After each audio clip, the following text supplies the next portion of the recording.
자, 안녕하십니까? 오늘은 수요일 응용수학 수업 시작하도록 할게요.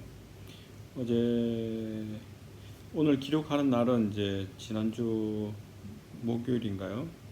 그래서 태풍이 지나가고 난 다음인데, 날씨가 다시 좋아지고 있습니다. 코로나도 조금씩 나아지는 것 같지는 않고, 하여튼 조심합시다. 제가 오늘 아침에 나와서 미분에 관해서 책을 좀 보던 게 있었는데 여러분들 함께 한번 볼까요? 어지럽나? 오케이. 요 근래 나온 책인데 여러분들 그냥 재미삼아 읽어보면 좋을 것 같아요. 도서관에도 책이 있을지 모르겠는데 타이틀은 이해하는 미적분 수업이라고 해서 그냥 전체적인 미적분에 관해서 아주 쉽게 설명하고 있습니다. 물론 우리가 대학에서 배웠던 미적분학은 내용은 아니겠지만 그것을 조금 더 일반화 상식선에서 이야기하고 있으니까 그냥 재미삼아 보면 여러분들에게 도움이 될 것 같다는 생각에 책을 한 권 소개를 하고 수업을 시작하도록 하겠습니다. 자, 그러면 본격적으로 수업 시작할까요? 그러면 강의 자료가 여기 있구나. 자, 여러분들 보입니까? 여기 보이는지 모르겠네.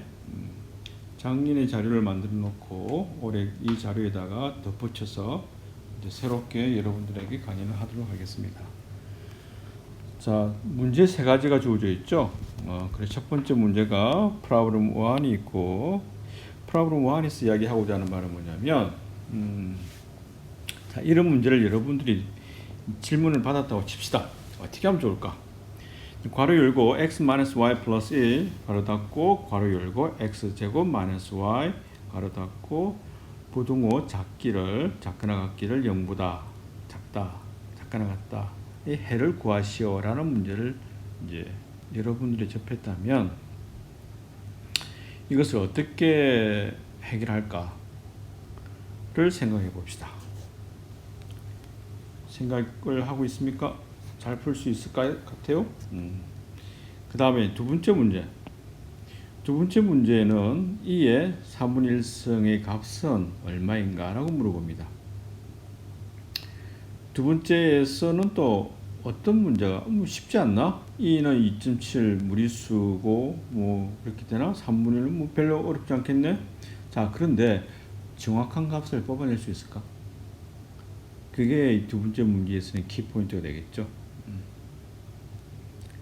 자, 그리고 세 번째 문제 한번 볼까요? 세 번째 문제 같은 경우에서는 x가 0이냐라고 물어봅니다. 그것을 질문을 받기를 어떻게 질문받냐면 프로그래밍을 하고 있는데 여러분들이 뭐 C나 C++이나 파이썬이나 어떤 랭귀지든 간에 이런 어떤 주어진 변수 x가 0인지 아닌지를 물어보는 그런 if문을 사용한다면 이때 이와처럼 방정식을 사용해서 x가 0이 같거나 같은지 물어보는 것이 과연 맞을까? 아니면 x의 절대치 값이 주어진 스레시홀드 값, 예를 들면 여기서는 0.001보다 작은지 물어보는 것이 좋을까? 이런 것을 어떻게 보면 그냥 생각지도 않고 쉽게 넘어갈 수 있는 문제긴 하나 나중에 여러분들이 아주 큰 프로그램을 짠다든지 프로젝트를 할 때 이런 단순한 어떤 질문, 단순한 문제로부터 버그가 발생해서 크나큰 문제를 해결할 수 없는 어디에서부터 문제가 발생할지 모르기 때문에 많은 문제를 야기시킬 수 있다는 것이죠.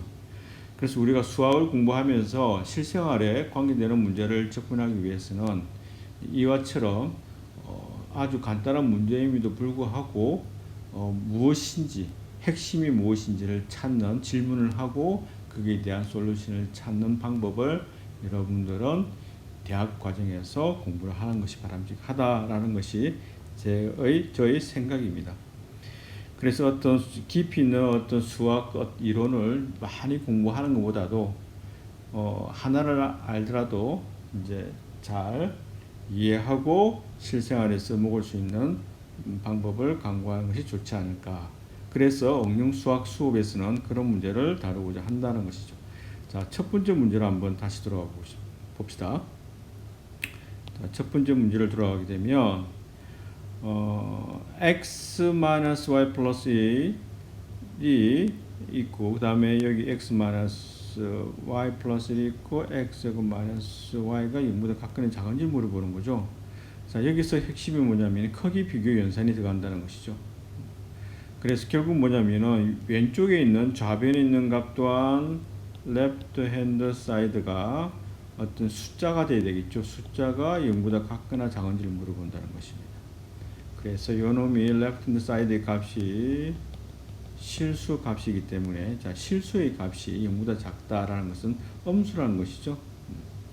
그래서 요 좌측에 있는 식을 보게 되면 두 식의 곱이잖아요. 이게 볼드랄까? 두 식의 곱인데 두 식의 곱이기 때문에 어떤 A라는 문자로 대체하고 B라는 문자로 대체해서 두 수의 곱이 0보다 같거나 작은지 물어보는 거예요. 자, 0보다 같거나 두 수의 곱이 0보다 같거나 적을 때는 경우의 수가 어떻게 되죠? A도 실수 값이고 B도 실수 값이니까 일단 여기서 관심이 뭐냐면 부호가 양수냐 음수냐가 문제겠죠. 두 수의 곱이 음수가 될 수 있는 경우는 자, A가 양수고 B가 양수라 생각한다면 양수 곱하기 양수는 파지티브 값이 양수가 나올 거고 그 다음에 음수 곱하기 음수 또한 뭐가 될까? 마이너스 곱하기 플러스가 되겠죠. 그래서 두 수의 곱이 음수인 경우는 한 놈이 플러스일 때 다른 놈은 반드시 AND 개념으로 마이너스 돼야 되고 한 놈이 A가 음수라면 반드시 B는 양수가 돼야 되겠다. 두 개 동시에 뭐가 돼야 된다? 부호가 달라야 되겠다는 것이죠. 자, 그렇다면 경우의 수 첫 번째 경우를 한번 따져볼까? 첫 번째 경우 x-y 플러스 1이 0보다 같거나 크고 동시에 x제곱 마이너스 y가 0보다 같거나 작다 라고 한다면 자, 요놈은 어떻게 해결해야 될까? 일단 여기서 우리가 생각할 수 있는 변수의 종류가 몇 가지예요? x가 하나 있고 y가 하나가 있죠. 변수를 정의구역으로 생각하는 변수가 x, y 두 개이기 때문에 몇 차원 공간에서 생각하면 되느냐면 생각하기를 x축이 있고 그 다음에 y축이 있는 2차원 평면에서 2차원 수집합에서 생각하는 것이 바람직하다라는 것이고 자, 그러면 여기 나와 있는 것처럼 x 마이너스 sorry 여기 뭐랄까 오케이 x 마이너스 y 플러스 1이 0보다 작다는 식을 변형을 가해 보겠습니다. 즉 좌변에 y만 남기고 우변에 x만 남기려면 어떻게 하면 좋을까? 좌변에 y만 남기고 모든 식의 값을 우변을 넘기려면 자, 마이너스 y 0보다 같거나 크다 x를 넘기면 마이너스 x가 되고 마이너스 1이 되겠죠. 마이너스 양변에 곱하게 되면 아니면 요걸 오른쪽으로 넘기고 오른쪽에 넘으로 왼쪽으로 넘기게 되면 자, y가 오고 이렇게 되고 x 플러스 1 이렇게 하면 되겠죠. 따라서 여기 좌변에 있는 y는 x 플러스 1보다 같거나 작다라는 식이 될 겁니다. 자, 그래서 y 값은 x 플러스 1보다 같거나 작다는데 이것이 어떤 도형이냐면 여기 나와 있는 것처럼 직선에 해당하는 식이 되겠죠. 직선에 의해서 경계되는 부분 아래쪽이라고 이해해 주면 될 겁니다. 자, 그 다음에 오른쪽에 있는 x제곱 마이너스 y 같은 방법대로 y만 좌변에 남기고 나머지 식들을 우변을 남겼을 때 정리해 보면 y는 x제곱보다 같거나 크다가 될 겁니다. 자, 그런데 y는 x제곱. 자, 여기에서 이걸 한번 볼까? 요 부분을 부동호는 여기는 일단 신경 쓰지 말고 y는 x제곱이라고 한 게 되면은 2차식이 되는 것이죠. 그래서 조금 전에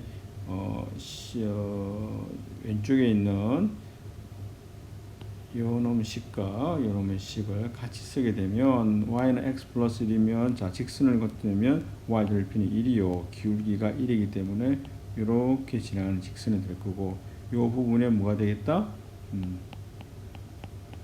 아래 부분일까요? 아래 부분이네. 아래 부분이 되고, 왜냐하면 y 값이 직선의 값보다 작거나 했으니까 아래쪽이고, 그 다음에 오른쪽에서 y는 x제곱이니까 x제곱 그래프를 녹색으로 그려볼까? 0,0을 지나고 요렇게 아래로 볼록 하게 되겠죠. 자, 여기서 직선의 그래프랑 그 다음에 포물선의 그래프는 나중에 그리는 방법을 다시 설명하기로 한다 치고, 일단 y는 x제곱보다 각각은 크다고 됐으니까 위쪽이 될 거예요. 따라서 여기서 and라는 개념이기 때문에 빨강색으로 표현된 영역과 초록색으로 표현된 영역을 동시에 만족하는 거니까 뭐가 되겠다? 이 부분이 되겠네요. 자, 여기서 이제 우리가 생각해야 될 게 뭐냐면, 자, 어떻게 구할 것인가? 조금 전에 이야기했던 것처럼, 방금 이야기했던 것처럼 어떻게 부동식의 영역을 어떻게 구할 것인가는 등식을 이용한다. y는 x 플러스 2라고 하는 등식, y는 x제곱이라는 식을 먼저 구한 다음에 함수의 그래프를 그리고 난 다음에 뭐 하겠다? 아랫 영역, 윗 영역, 왼쪽 영역, 뭐 아랫 영역, 크다 작다 영역에서 y 값을 비교해 볼 수 있는 거죠. 그래서 부동식의 영역을 구함에 있어서 이제 구하는 방법은 등식을 이용해서 그 경계를 등식을 만족하는 점들의 집합을 그 경계로 해서 위쪽이냐 아래쪽이냐를 사용하게 되면 부동식의 영역을 구할 수 있겠다는 것이죠. 자, 그래서 나중에 다시 이제 이야기를 하겠지만 여기서 또 우리가 질문 하나 받을 수가 있는데, 그러면 부동식과 등식이 갖고 있는 공통점이 뭐냐? 그래서 여기서 이야기하고자 하는 바는 뭐냐면, 등식과 부동식은 식으로부터 발전된다. 식의 일종이다 라고 이야기하면 되고, 그렇다면 식은 뭐냐? 식이란 놈은 문자와 숫자를 무엇을 이용해서? 사칙연산을 이용해서 플러스 마이너스 곱하기 나누기. 지금 현재까지는 사칙연산을 이용하는 거고, 나중에는 다른 연산을 이용할 수 있겠지만 일단 문자와 숫자를 사칙연산을 사용하여 나타내어진 것을 뭐라고 부르겠다? 식이라고 이야기하겠다. 예를 들면 2x제곱 플러스 3xy 플러스 4y 5승이 있다. 이것도 2라고 하는 숫자, x제곱이라고 하는 것은 2라고 x의 지수성 2라고 하는 것은 숫자인 건데, 이거는 어떤 거냐면 x가 몇 개 곱해져 있다? 2개 곱해져 있다는 말이고, 자, 3 곱하기 xy 더하기 4y 5승이죠. y 5승이라고 하면 y가 몇 번 곱해져 있다? 5번, 5번 곱해져 있는 것이죠. 자, 이렇게 식마다 요것도 하나의 식이고, 위에 것도 하나의 요것도 식일 거고, 요것도 식일 거고, 요가 식일 텐데, 식마다 뭐 좀 고치기 있어야 되지 않을까? 그래서 이름을 뭘로 붙일까라고 하면 차수가, 즉 정확한 이름은 아닐지라도 대략적으로 형식이 어떻게 되는지 의미해서 차수라고 하는 것을 우리가 사용하겠다. 차수가 뭐냐라고 하는 것은, 차수를 이용하기 전에 우리가 한 가지 알아야 될 게, 먼저 항이라고 하는 걸 볼까요? 자, 곱셈으로만, 곱과 나누기로만 나타내어진 것을 항이라고 그러겠다. 자, 여기서 보게 되면 2x 2 곱하기 요놈은 2 곱하기 x 곱하기 x가 된 거죠. 그래서 더하기 빼기가 없는 거죠. 요놈이 하나의 항이 될 거고, 요놈은 다시 뭐가 되느냐면 3 곱하기 x 곱하기 y가 되니까 이것도 하나의 항이 될 거고, 다시 말하면 덧셈이 있지 않는 나머지 부분을 뭐라고 하겠다? 항이라 그러겠다. 자, 그래 항이 여러 개 있으니까 뭐라고 그러겠다? 식이면서 항이 여러 개 있는 식을 뭐라고 그러겠다? 다항식이라 그러겠다. 만약에 2x 제곱이라고 하는 것처럼 하나가 줘 있으면 이것은 같은 식 단항식이 될 것이고, 항이 여러 개 있는, 여기 있는 것처럼 항이 여러 개 있으면 그것을 다항식이라 그러겠다. 그리고 여기서 아까 이야기했던 것처럼 차수라는 놈은 각 항마다 차수가 있을 텐데, 자, 문자가 몇 개 있느냐? x제곱이라고 하는 것은 x가 몇 개 있다? x 곱하기 x 두 개 있으니까 문자가 몇 개? 2개. 따라서 차수가 얼마? 차수가 2가 되겠다라고 설명할 수 있고, 자, 아까 다시 돌아와서 보라색으로 표현할까? 첫 번째 항은 차수가 몇 개? 2x고, 자, 차수가 2가 되고, 자, xy 차수가 얼마? xy 문자가 몇 개? 2개 있으니까 이 차수가 2가 되고, y 5승은 뭐가 되겠다? y가 5개 있으니까 5차가 되겠죠.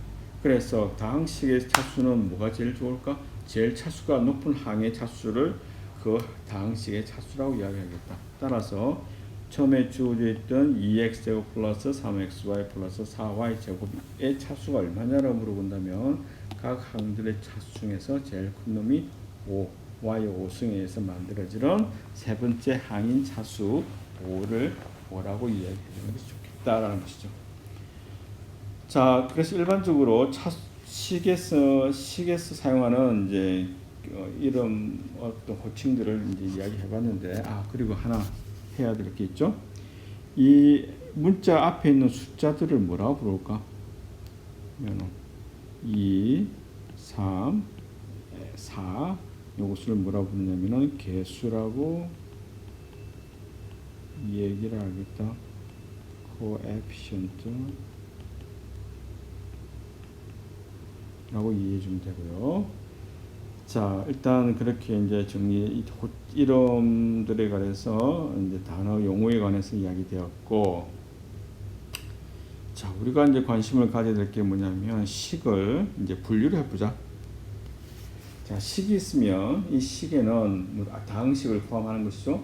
항이 하나냐, 항이 여러 개냐에 따라서 식을 다항식이냐, 다항식이냐라고 나눌 수도 있고, 또 그 주어진 식이 아까 사칙 연산뿐만 아니라 등호라든지 그다음 부등호가 들어가 있는 식도 그 또한 이제 식이라고 이야기하는데, 그래서 식을 나눌 때는 크게 등식과 부등식으로 나누기도 하겠다. 자, 등식의 예를 보면 x제곱 플러스 2x 플러스 1 이퀄 0 이와 같은 놈은 등식이라 그러겠다. 다시 말하면 등호가 들어가 있는 거.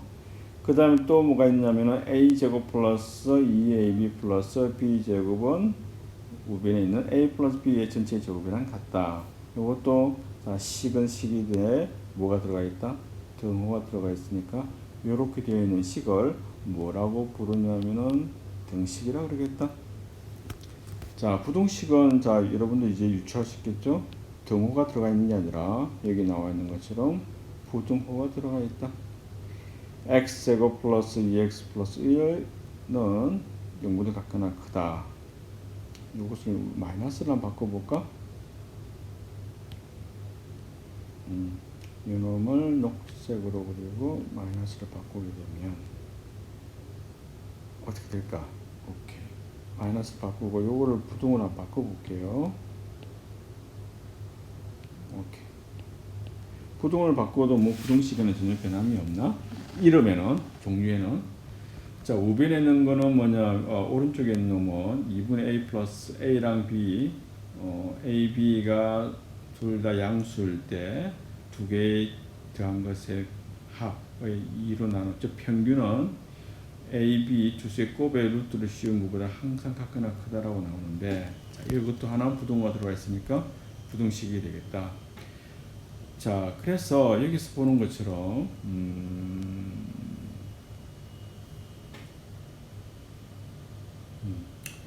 위에서 이제 보게 되면 그렇게 식을 등식과 부등식으로 나눌 수 있고, 경우에 따라서는 특정한 수와, 자, 그래서 여기에서 알아둘 게 뭐냐면 등식을 한번 볼까요? x제곱 플러스 2x 플러스 1 이퀄 0 이와 같은 경우는 질문을 받으면 특정한 숫자에서만 이제 등호가 만족하겠죠. 그래서 특정한 수에서만 만족하는 식을 뭐라고 부르냐면은 방정식이라는 이름을 쓰고, 그 다음에 모든 수에 대해서 만족하는 그런 식을 항등식이라고 이야기를 하겠다. 항상 만족한다고 하는 항등식. 그래서 항등식 얘가 이렇게 되겠는데, 좌변에 있는 것은 a제곱 플러스 2ab 플러스 b제곱을 우변은 a 플러스 b 전체 제곱이 되는 거죠. 여러분들 이거 어떻게 알죠? 인수분해로 알고 있었죠. 그래서 인수분해 같은 경우는 복잡한 계산을 간단하게 바꾸기 위해서 우리가 보통 인수분해를 쓰고 식을 편리하게 좀 편하게 간단한 식으로 바꾸게 되니까 편리함을 즉 증명할 때 식을 A에서 어떤 명제를 쭉 흐름을 가다 보면 논리적으로 설명하다 보면 복잡한 식보다는 간단한 식이 좋을 거고, 따라서 이럴 때 사용하는 것이 항등식에 관한 식을 적용해서 식을 간단하게 만드는 것이고, 이제 방정식에서의 관심사는 뭐냐면, 그러면 특정한 수에서 만족하니까 관심사 관점에서 보게 되면은 그 특정한 수가 무엇이냐. 그래서 여러분들이 방정식을 보게 되면 해야 될 일이 뭐냐면은 방정식의 해를 구하는 것이 중요하다. 방정식 해를 구함에 있어서 우리가 1학기 때 선행계 수학에서 방정식 공부했었죠. ax equal b. 선행 방정식 매트릭스 이퀘이션에 대해서 x는 a 인버스 b. 이거 어떻게 구할 거냐? 이것도 엄청난 문제였죠. 이번 학기에도 이걸 계속 할 텐데.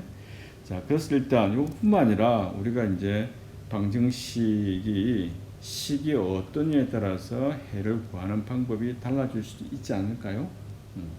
그래서 방정식의 해를 구하는 것이 중요한 문제가 되겠다. 그 실생활에서도 방정식 구하는 문제가 굉장히 많을 거예요.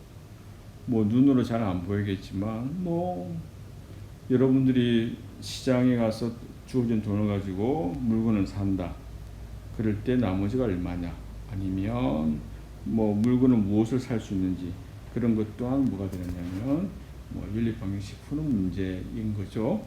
그래서 방정식의 해를 구하는 것은 실생활에도 많이 적용하고 있고, 여러분들이 나중에 전공 공부를 할 때 공학을 공부하든 사이언스를 공부하든 뭘 공부하더라도 대부분의 문제는 방정식을 찾는 문제인 것이다. 무슨 어떤 현상을 발견하는 것 말고는 어떤 조건을 만족하는 것이 무엇인가 라고 하는 모든 문제들은 방정식을 구하는 문제다. 방정식 해를 구하는 문제라는 사실을 기억을 해두기를 바랍니다.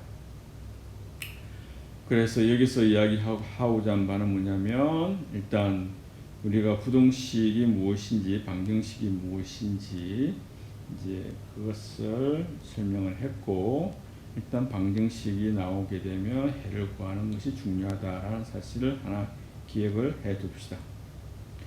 자, 조금 전에 우리가 거기 문제를 풀미에 있어서 직선을 이용하지 않았나요?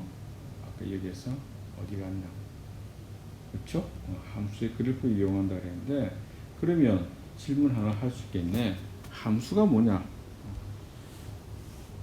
함수가 무엇을 함수라고 그럴까요? 함수는 왜 필요할까? 함수는 왜 필요할까?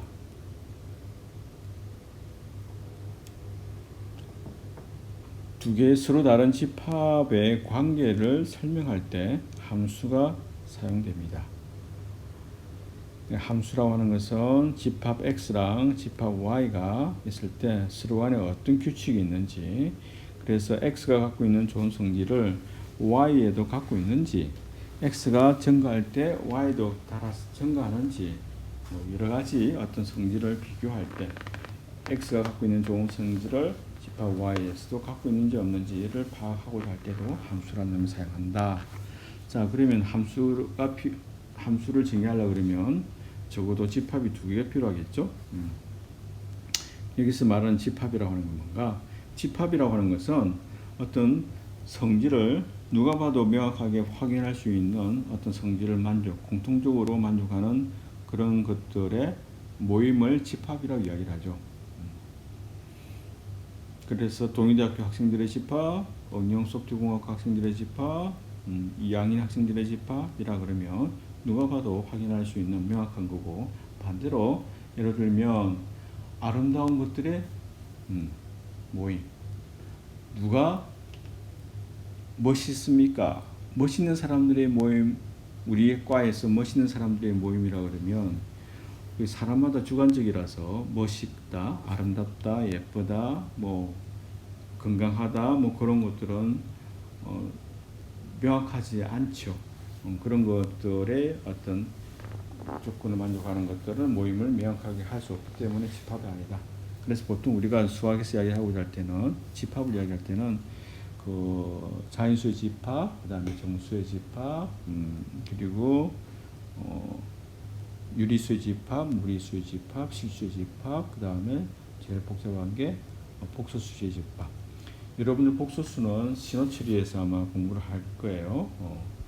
일단 제 강의에서는 복소수까지는 다루지 않고 대부분 다 어디에서 실수 집합에서 다룬다는 걸 생각을 해보기로 하고, 일단 그래서 집합 x가 있고 그 다음 집합 y가 있을 때 x에서 y로 대응되는 것을 뭐라고 보겠다? 펑션인데 앞에 있는 놈이 정의역이고 그 다음에 대응되는 집합을 공분역이라고 그러겠다라고 이야기를 하고, 거기에서 자 x 정의역에서 이제 원래 함수의 정의는 이렇게 되는 거죠. 정의역에 속하는 모든 원소에 대해서 오직 하나의 y가 대응되는 그런 관계를 뭐라고 부르겠다? 함수라고 이야기를 하겠다. 그래서 함수를 영어로 표현하게 되면 펑션이라고 이야기를 하고, 그래서 펑션의 앞에 글자를 따서 f라는 표기를 사용합니다. 그 다음 다른 함수도 있을 거 아니야. 그럴 때 어떻게 할까? f 다음에 스펠링이 뭐가 있죠? fg, 그다음 hi 이렇게 순수가 나간다는 것이죠. 그래서 f가 되고 어떤 x가 정의역이었고 정의역에 속하는 모든 원소들 다 이렇게 요거 대응되는 것들을 모아놓음을 뭐라고 그러겠다? 치역이라고 그러고 보통 f 라지 x라고 표현하죠. 그래서 대응된 모임들의 집합을 치역이라고 그러고, 원래 어디에 대응시킬 것인가 전체 집합을 y라고 했을 때 보통 치역은 공분역에 포함되도록 잡는 것이죠. 자, 그러면 여기서 예를 들면 x 정의구역 실수집합이 있는데 x1에서 1은 어디로 대응되고 2로 대응되고, 그 다음에 2는 어디로 3으로 대응되고 2.5는 3.5로 대응된다 한다면 나머지는 x는 뭐가 될 것 같아요? x 플러스 1이 되겠네. 따라서 여기 나와 있는 것처럼 어떻게 하면 여기 나와 있는 것처럼 모든 숫자에 대해서 일일이 다 표기하는 것은 바람직하지 않겠죠. 그래서 간단하게 표현하는 식이 무엇인지가 관심이 있을 거고, 그래서 정의역에 속하는 변수를 x라고 그러고, x를 잡았을 때 어떤 관계에 있는가? x에 대해서 1을 더하더라. 그래서 x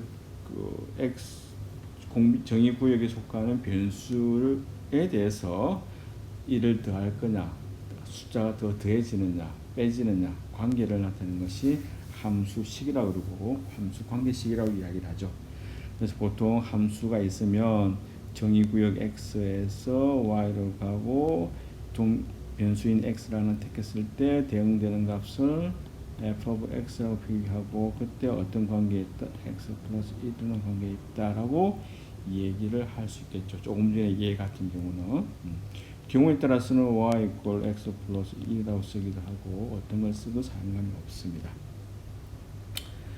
자, 그러면 여기에서 이제 우리가 관심을 가질 만한 게 뭐냐면 x 플러스 1이라고 하는 것이 그냥 문자식으로는 x에서 x 플러스 1로 간다라고 볼 수 있는데, 전체적인 그림, 윤곽을 알면 좋지 않을까? 라는 생각에 함수의 그래프를 한번 생각해 봐야 되겠다는 것이죠. 그러면 여러분들이 아까 했던 것처럼 y 이퀄 x 제곱이라고 하는 것 함수의 그래프를 어떻게 그릴 것인가 생각이 될 텐데, 그것들을 먼저 하기 전에 기본적으로 제일 간단하다고 생각할 수 있는 차수가 몇 차수? 뭐 상수항도 있을 수 있겠지만 보통은 1차를 보통 이야기를 하죠. 그래서 일단 1차인 y x 플러스 1이라고 하는 형태에 대해서 함수의 그래프를 한번 그려봅시다. 자, 전체적인 대응 모습은 어떤 거냐면 정의구역을 보통 실수집합 R로 표현하게 되어 있고 수직선이라고 이야기를 하죠. 그 다음에 Y라는 놈 또한 이제 수직선 R 이렇게 되어 있다 그러면 정의역에 속하는 수직선을 2차원 평면상에서 가로축에 놓고 그 다음에 공변역에 속하는 Y축을 세로축에 보통 놓지요. 자, 아까 뭐라고 그랬죠? 1은 어디로 대응된다 그랬죠? 2로 대응된다 그랬으니까 1이 2로 대응되고 2는 3으로 대응되었었죠. 자, 이렇게 우리가 계속 하살표를 그리게 되면 위에 이렇게 나타내는 모습이랑 위에 이렇게 나타내는 모습이랑 동일하지 않을까? 여러 개. 이거 간단하게 하려고 우리가 뭐 그래프를 그리는 거 아닌가? 그리려면 어떻게 하면 좋을까? 생각을 1에서 대응되고 2에 대응된다 그러면 우리가 직교 좌표기를 사용하고 있기 때문에 x, y에 대해서 x에서 어디로 대응된다? 수직으로 쭉 위로 올리겠다. 그 다음에 y에서 수직으로 y축에 대해 수직을 올리겠다. 만나는 점을 우리가 보통 어떻게 1,2 x에서는 1이 오고 y에서는 2가 왔다라고 해서 1,2가 되겠다. 여기서는 2,3이 되겠죠. 이런 식으로 그 점들 이거 다 지워야 되겠네요. 지우고 다 지우면 그래서 x에 대해서 무엇을 1에서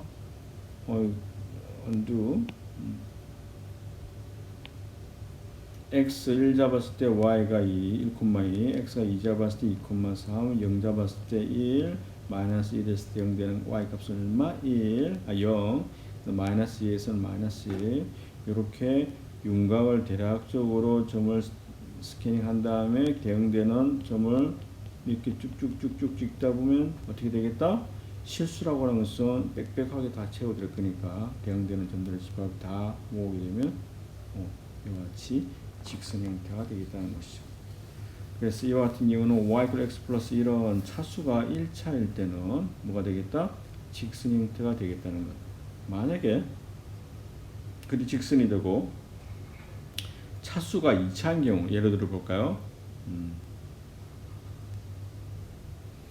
차수가 2차인 경우 즉 y x 제곱 마이너스 2가 4가 되고 마이너스 1이 1이 되고 0이 0이 되고 1이 1이 되고 3이 9가 되는 얘 같은 경우는 수식이 어떻게 되느냐면은 gx fg 다른 함수니까 g라고 사용할 거고 g of x는 어떻게 대응되겠다? x를 하나 택했을 때 어떤 관계가 되느냐면 x제곱 관계가 되니까 g of x는 x제곱이라고 하겠다. 자, 이 함수의 그래프 어떻게 그릴까? 이 한번 그려볼까요? 자, 그려봅시다. x축, y축.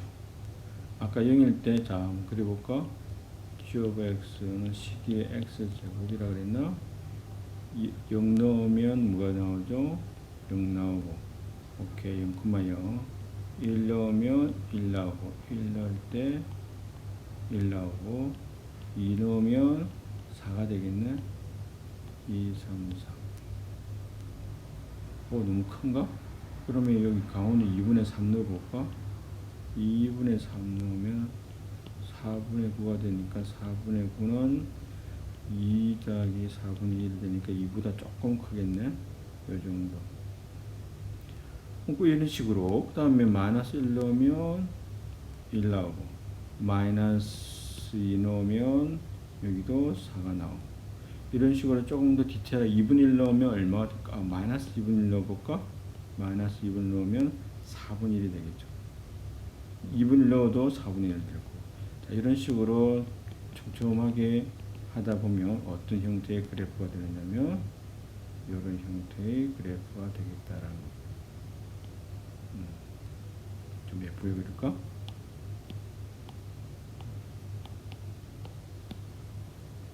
너무 이상하다, 그치?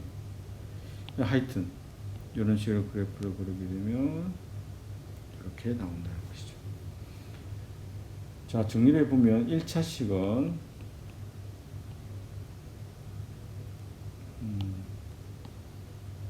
1차식은 요거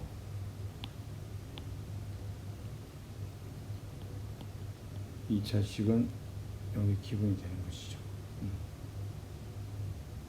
그럼 3차는 어떻게 될 것 같아? 같은 방법을 하게 되면 함수의 그래프를 그렸을 때 1차식은 y x는 이런 그래프가 나오고 y x제곱은 이런 그래프가 나오고 y x 함수는 이렇게 될 거예요. y x 하승은 제곱이랑 유사하게 이렇게 될 겁니다. 자, 그런데 여기서 우리가 앞에 일반적인 함수의 그래프라고 그래프에 대해서 물어본다면 보통 함수식을 이렇게 쓸 수 있을까요? y equal an xn 플러스 an-1 xn-1 되겠죠?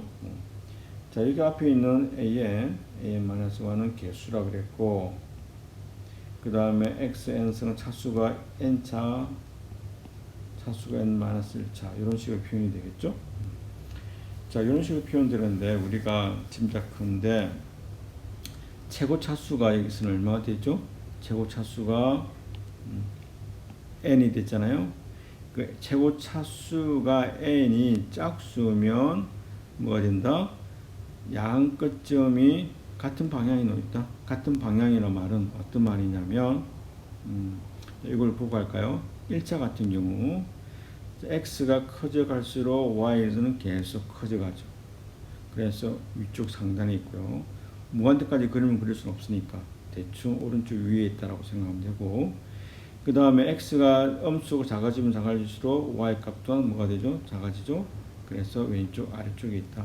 즉 y equal 0이라고 하는 x축을 기준으로 하나는 플러스 하나는 y 값을 비교하면 마이너스겠죠. 다른 방향에 놓이겠다. 반대로 x제곱 y equal x제곱 차수가 2차 같은 경우는 그래프의 그림이 어떻게 되냐면은 오른쪽 위에서 끝나고 왼쪽 위에서 끝난다. 즉 차수가 제곱 2차일 때는 어떤 y값이 어떻게 되든 간에 무한이 많이 갔을 때 x가 마이너스 무한대일 때 x가 플러스 무한대일 때 대응되는 y값 또한 같은 양의 값을 갖는다는 것이죠. 같은 부호를 갖는다라고 생각할 수가 있겠죠. 자, 그래서 정리해보면 최고 차수가 짝수일 때는 같은 방향에 동일한 방향에 놓이게 되고, n이 홀수일 때는 어떻게 되겠다? 다른 부호를 넣는다. 다른 방향을 갖는다라는 것이죠. 왜 근데 둘 다 오른쪽이 다 양수일까? y값이. 왜냐면 x가 크면 클수록 y값도 다 커져갈 거니까. 근데 이제 마이너스 오게 되면은 마이너스의 3승, 마이너스 5승처럼 마이너스 부호가 있는 경우는 이제 y값은 짝수일 때는 양의 값을 갖고 홀수일 때는 음의 값을 가질 거니까 이렇게 방향이 결정되겠다. 자, 여기에 대해서 최고차 항 앞에 있는 개수 an의 부호가 무엇인지에 따라서 원래 함수의 그래프의 방향을 뒤집는다. an이 양수일 때는 그대로 모양 위에 그래프 모양 그대로 유지하는 반면 그 최고차 항의 개수가 an의 부호가 음수인 경우는 부호를 바꾼다. 왜냐하면 여기에 있는 값에 대해서 마이너스를 곱할 거니까 플러스는 마이너스, 마이너스는 플러스로 바꿔야 되겠죠. 그래서 조금 전에 짝수 항일 때는 위쪽에 있다면 이제는 뭐가 된다? 아래쪽 음수 방향에서 이렇게 올라오다가 되겠다. 물론 여기가 똑같은 높이를 갖는 건 아니에요. 이렇게 될 수 있다는 것이죠. 그 다음에 이제 여기도 부호가 x가 양수일 때 y 값이 음수가 돼야 되고 x가 음수일 때 y 값이 양수가 돼야 될 거니까 뭐 이런 형태의 그래프가 되겠다는 것입니다. 자, 그 다음에 의미 있는 코에피션트 개수가 있는데 제일 끝에 있는 상수, 문자가 없는 경우, 변수가 없는 것은 요 하나밖에 없죠. 요 상수항이 갖는 것은 뭐냐면 y 절편이에요. y 절편이란 말은 뭐냐면 x 값이 0일 때 대응되는 함수 값이에요. 왜냐면 여기 이 자리에다가 다 0을 집어넣어 봐요. 0 넣고 0 넣고 앞에 있는 개수가 무엇이든 간에 상관없이 다 뭐가 된다? 요 xn이 0이고 xn-1승 0이고 x가 0일 거니까 이러면 다 0이 되고 나머지 뭐만 남는다? a0만 남겠죠. 그래서 a0가 갖는 의미는 뭐냐면 x축, y축이 있으면 함수가 어디를 y축을 어디를 지나가느냐가 뭐가 된다? y 절편이 되겠다. 자, 그랬다면 예를 들어서 y 콜 2x 3승 마이너스 그대로 카피해 볼까요? 이놈을 복사하기 어디로 가져와 볼까? 여기로. 안 되나? 복사하기에서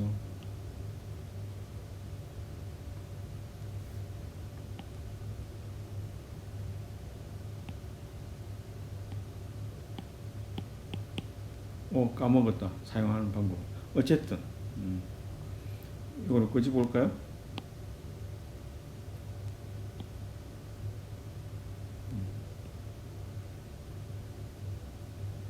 자, 여기서 한번 그려볼까? 이 함수의 그래프를 그려봅시다. 자, 차수가 이걸 좀 지워볼게요. 여러분들 좀 보기 좋게 하기 위해서. 차수가 몇 차? 자, 질문. 차수가 무엇인지. 그 다음 뭘 알아야 된다? 최고차 개수인 a의 3이죠. 요 값이 부호가 뭐냐. 그 다음에 알아야 될 게 상수항이 무엇인지 알아야 되겠다. 먼저 차수가 얼마가 되죠? 여기 있는 최고 차수가 3이죠. 3은 그래프 어떻게 된다? 요거죠. 요거 아니면 요거. 근데 제곱차의 부호가 여기서는 얼마? 2가 됐으니까 0보다 크다이죠? 요건 아니고 요게 되겠네. 그 다음에 상수항이 얼마? 플러스 1이니까 자, 이제 요것을 그려볼게요. x축, y축. 일단 x가 0일 때 y 값이 얼마? 상수항이 요걸 지난다. 전체 그래프 계획은 여기 될 텐데, 자, 여기서 우리가 어떻게 할까요? 요렇게 될 수도 있고, 또 경우에 따라서 어떻게 될 수 있을까? 요렇게 될 수도 있고, 그 다음에 또 어떻게 될 것 같아? 요 정도 선이겠네?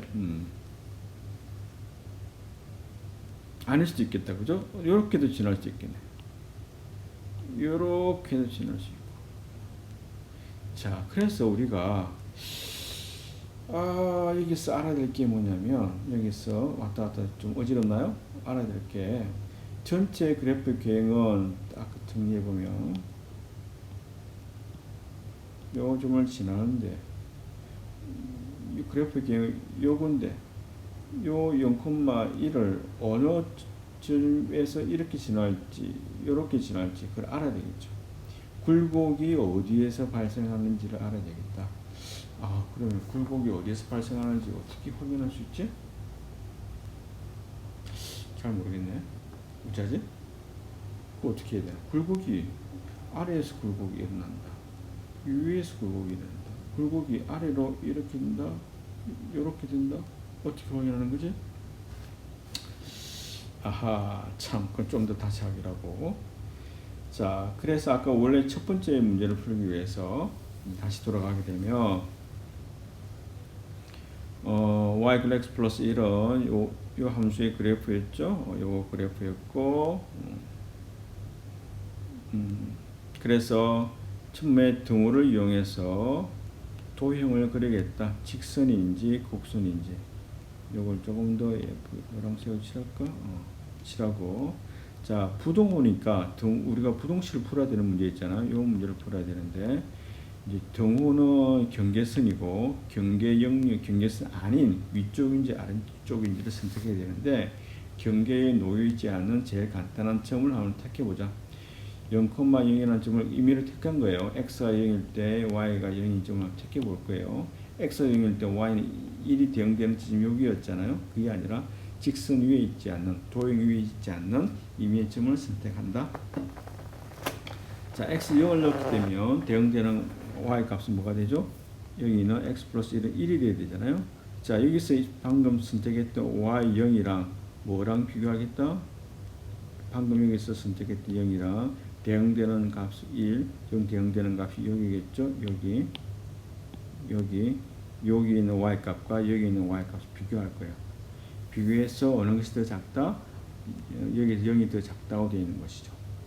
그러면 여기 있는 0, 여기 나오는 y 값이 0이고 여기에서 x 플러스 1은 1이겠죠? 여기서 항상 만족되는 것이죠. 다시 말하면 여기 있는 0,0이라는 점은 어느 영역에 있다? 요 부등호를 만족하는 영역이 있기 때문에 이 영역 경계까지 만나는 지점까지 그 점을 포함하는 영역을 어떻게 하겠다? 칠하겠다는 것이죠. 이렇게 같은 방법대로 y = x 제곱에 관해서 먼저 경계를 그리고, 자, 요놈인지 요놈인지 둘 중에 택해야 되겠다. 자, 경계에 있지 않는 점 임의의 점 한번 잡아볼까? 뭐 예를 들면 여기서는 0,1을 잡아볼까? 0,1을 잡았을 때 이때 y 값이 얼마죠? 1이죠? 자, 그때 x에 0 넣을 때 0의 제곱은 얼마가 되죠? 0이 되죠? 그래서 그때 대응되는 그래프상의 0은 여기 있죠? 자, 어느 게 더 커요? 1이 더 큽니까? 0이 더 큽니까? 1이 더 크죠? 따라서 요 있는 점은 뭐가 되겠다? 만족하는 점이 되겠죠. 만족하는 점들의 집합, 영역을 포함하고. 그렇게 되면 이렇게 나온다. 따라서 두 개 동시에 만족해야 되니까 그림을 합치면 뭐가 되냐면 요런 그래프가 하나 있었고, 요런 그래프가 하나 있었는데 아까 뭐라 그랬죠? 직선의 아래쪽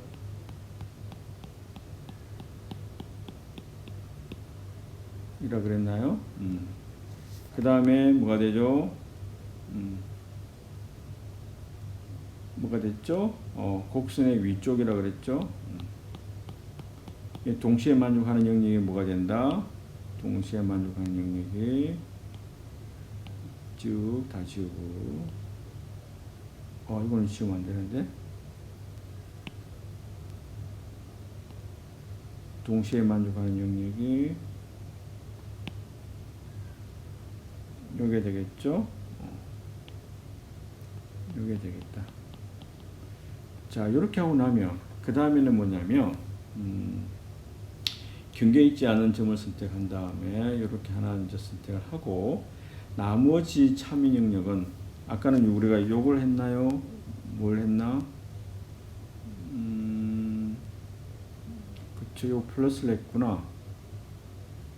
기억이 안 나네. 지금 뭘 하고 있는 거죠? y가 그쵸, 플러스를 했구나. 그쵸? 오케이. 여기에 관해서 여기 플러스 여기 마이너스일 때만 했잖아요. 아까 처음 이야기하기를 마이너스 플러스도 해야 된다 그랬으니까 그것을 다시 일일이 또 계산하려면 힘들겠죠.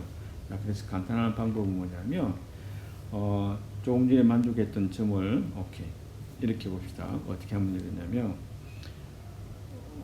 이렇게 정리를 해볼게요. 다시 여기다 그림을 그릴게요. y = x 플러스 1이라는 영역 그리고 경계 그리고 그 다음에 y = x 제곱 경계를 그린 다음에, 자, 그럼 여기에서 두 경계에서 두 도형에서 만들어지는 영역이 몇 가지가 나눠질까요? 자, 1번 영역, 2번 영역, 3번 영역, 되나? 4번 영역, 5번 그랬지? 네 가지 아닌가? 그래서 또 있나? 잠깐만요. 오케이. 자, 이렇게 되어 있는데 여기 중에서 우리가 경계에 있지 않는 임의의 점을 하나 택해 보자. 여기서 뭘로 택했냐면 0,4를 택했네요. 즉 0,4를 택했다 칠게요. 자, 원래 주어진 식이 뭐였죠? 여기 나와 있는 것처럼 주어진 식이 x y 플러스 1, 그 다음에 여기는 뭐가 된다? x 제곱 마이너스 y가 지금 0보다 같거나 적은지를 물어본 거 있죠? 자, x 자리에 뭘 넣었다? 0 넣고 이게 0,4라 그랬으니까 y 자리에 4를 넣어볼까요? 자, 그렇게 하게 되면 뭐가 되죠? 0, 4, 1 이렇게 넣었을 때 마이너스 3이 나오고 뒤에서는 마이너스 4가 나오고 두 수를 곱하게 되면 12가 됐죠. 근데 12가 아까 0보다 적은지를 물어봐야 되는데 12가 0보다 작을까요? 아니죠. 거짓이죠. 따라서 여기에 0,4를 포함하고 있는 영역은 어떤 영역이다? 폴스 영역이에요. 폴스.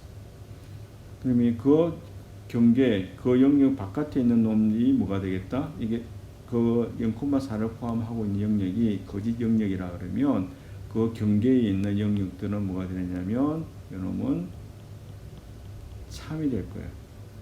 그리고 여기도 참이 되고 그 다음에 여기는 뭐가 된다? 참 다음에 거짓 영역, 여기 참 영역. 그래서 원래 찾고자 하는 문제에 해당하는 영역 변수들의 집합을 그림으로 표현하게 되면은 이런 형태의 영역을 구할 수 있겠다라는 것이죠. 그래서 오늘 여러분들에게 이야기한 거는 첫 번 문제를 다루었고, 첫 번 문제 다시 한번 올라가 볼까요? 쭉 줄여서 첫 번 문제를 가게 되면 어떤 문제였나?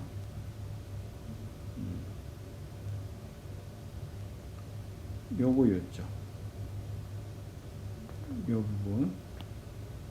이 부분에서 우리가 공부를 하게 된 건 뭐냐면 부동식의 영역을 부동식을 만족하는 xy의 해를 xy 영역을 구하는 것이죠. 그래서 방정식은 점들의 집합이 되는 거고 유한계의 점들의 집합이 방정식이고 방정식의 해가 되고 부동식의 해는 어떤 영역이 나와요.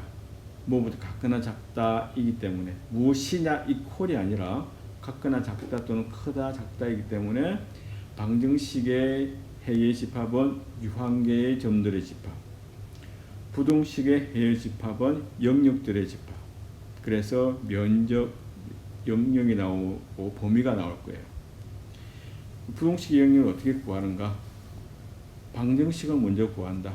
먼저 부등호가 아닌 등호가 있다고 생각하고 이 등호를 만족하도록 하는 경계 영역을 경계를 먼저 만들어내고 경계에 의해서 주어진 공간을 분할한 다음에 어떻게 분할했죠?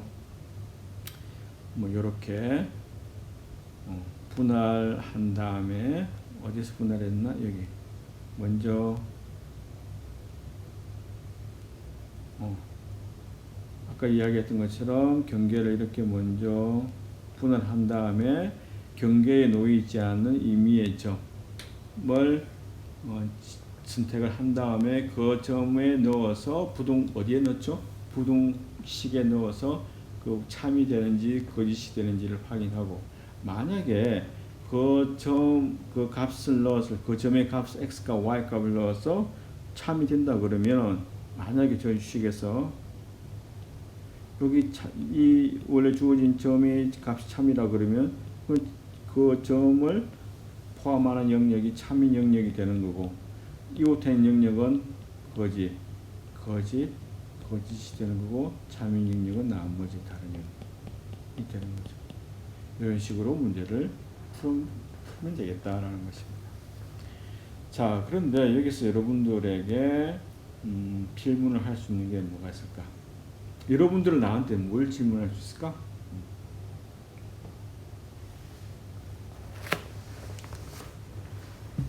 시간을 좀 줄까요? 여러분들이 저에게 질문을 할 수 있는 게 뭘까요? 흥미로운 질문이네요.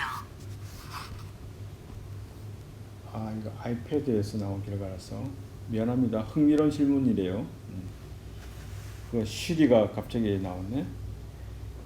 자, 그러면 여기서 한 가지 생각할 수 있는 게 그거죠. 조금 전에는 1차, 2차만 다뤘잖아. 고차, 즉 3차 이상의 함수를 그래프를 그려야 되는 문제가 발생한다면 어떻게 그릴 것인가? 우리가 뭐 폴리노미얼 함수만, 다항식만 다룰 건가?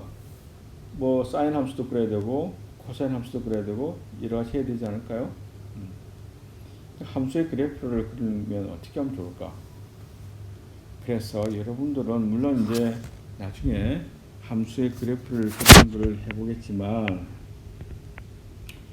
이거 한번 들어볼까?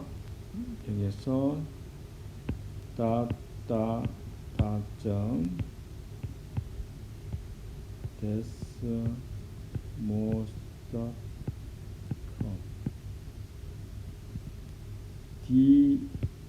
desmos 이쪽 사이트 한번 들어볼게요. 이쪽 사이트 한번 들어가면 자, 같이 한번 가볼까요?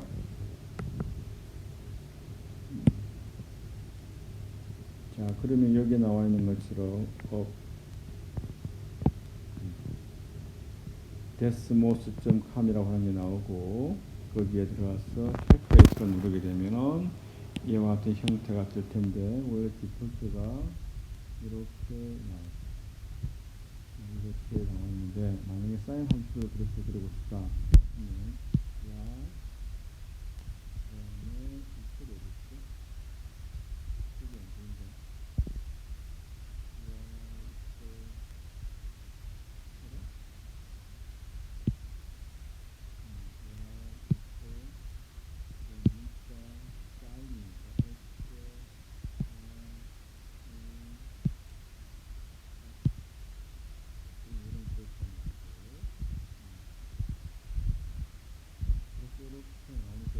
여러분들은 이제 시간이 있을 거니까 뭐 sin x뿐만 아니라 여러 가지 함수의 그래프를 한번 그려보도록 하세요.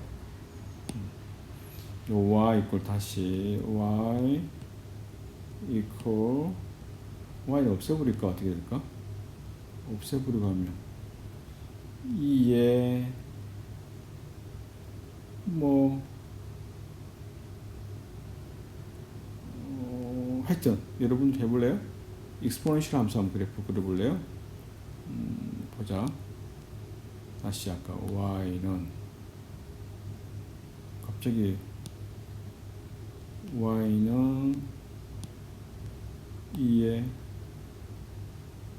x 아니네. 2의 x를 지수로 어떻게 하지? 지수를 처리해주는 방법이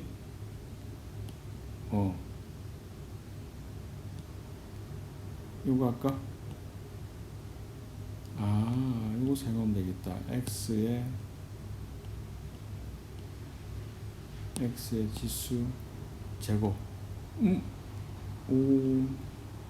그러면 2에 변수 2를 쓰고 지수하고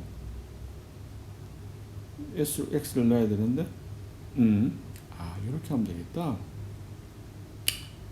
다시 한번 지워볼게요. 이거 한번 해볼까? 다시 그러면 2에 넣고 x를 넣으면 되겠네. 이런 식으로 이렇게 함수의 그래프를 그리게 되면 여러분들이 도움을 받을 수 있겠죠? 자, 그래서 여러분들이 나중에 프로그램을 잘 하게 되면 이와 같은 그 앱도 여러분들이 만들 수 있고요. 경우에 따라서 우리가 이제 수학을 공부하고 있으니까 이런 어떤 만들어져 있는 이런 앱을 이용해서 수학을 공부할 때 함수 그래프가 어떻게 되는지 그려보는 것도 좋겠죠. 자, 그래서 일단 내가 여러분들에게 거기 앱을 알려주는 이유는 뭐냐면 중간중간에 복잡한 식이 나오거나 그러면 요 앱을 이용해서 모바일로도 사용 가능하고 그 다음에 웹에서도 사용 가능하니까 참고해 주면 좋을 것 같습니다. 자, 그러면 조금 전에 이야기했던 걸 다시 이제 돌아가서 이제 앞으로 공부할 게 뭐냐면 복잡한 함수에 대해서 전체적으로 어떻게 되는지 함수 그래프 개형이 어떻게 되는지를 공부하기 위해서는 순간 기울기인 미분을 알아야 돼요. 여러분들이 산에 올라간다고 치고요. 이제 전체 최소값, 최대값을 구하는 문제를 나중에 풀어야 될 텐데 지금 현재 위치가 어디 있느냐?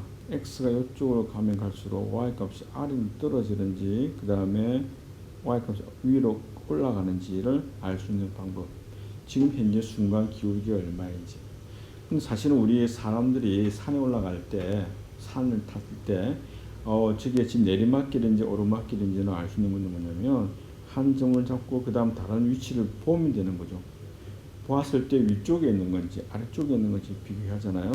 한 점, 두 개의 위치에서의 높이 값을 비교함으로 인해서 높은 건지 앞으로 올라가는 것이 위로 올라갈 것인지 아래로 내려갈 것인지를 구분할 수 있는데 이제 우리가 두 점보다는 한 점에서의 값을 이제 적용할 수 있다면 그것이 이제 순간 기울기가 될 텐데 미분을 사용하고 도함수를 사용하게 되면은 전체 함수의 그래프가 위로 가는지 아래로 가는지 알 수 있고 원래 아까 처음에 질문했던 것처럼 위로 올라가는지 아래로 올라가는지 요 위치를 알아내는데 미분이 굉장히 중요하다. 미분을 모르게 되면 구하기 힘들다. 그래서 어느 지점에서 극소가 되고 어느 지점에서 극대가 되고 극소가 되고 극대가 되는지 알면 아하 여기 아래로 내려왔다가 위로 올라왔다 이 정도에서 올라가고 내려가고 하는 전체적인 그래프 개형을 알 수 있으니까 최소값, 최대값 찾는데 굉장히 중요하다는 것이죠. 그래서 여러분들이 무엇을 공부를 해야 되느냐면 미분, 즉 도함수를 공부해야 되겠다. 그래 다음 시간에는 도함수를 구하는 방법, 주어진 모든 함수들에 대해서 도함수를 어떻게 구할 것인가에 대해서 한번 리뷰하는 시간을 갖도록 할게요. 오늘 수업은 여기서 끝내도록 하겠습니다. 수고했습니다.